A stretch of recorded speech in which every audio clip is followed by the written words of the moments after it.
રાજકોટમાં કેન્દ્રીય રાજ્યમંત્રી Devusinh Chauhan Rajkot head post office ખાતે અંત્યોદય શ્રમિક યોજનાના 2 લાભાર્થીઓને 15 લાખ રૂપિયાના ચેક અર્પણ કર્યા હતા।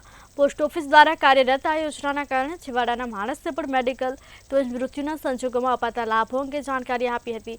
સાથે યોજના હેઠળ ગરીબ અને મધ્યમ વર્ગના લોકો તેમજ ખેડૂતોને પણ ખૂબ મોટો લાભ થવાની શક્યતા દર્શાવી હતી।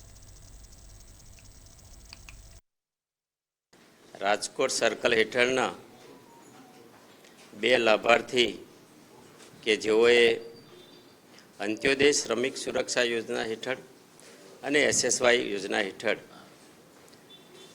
ખૂબ મામૂલી રકમ માંડ 300 રૂપિયા પણ ન કહી શકાય એવી રકમના પ્રીમિયમ સાથે આ ઇન્સ્યોરન્સના સ્કીમ હેઠળની યોજનાનો લાભ માટેનો ક્લેમ કરેલ। જે બંને લાભાર્થીઓ છે એ બંને લાભાર્થીઓમાં એક લાભાર્થી તો એવા છે કે જેને ઇન્સ્યોરન્સનું પ્રીમિયમ ભરે માંડ 16 જ દિવસ થયા છે અને એને આ 5 લાખ રૂપિયાનો લાભ મળે છે।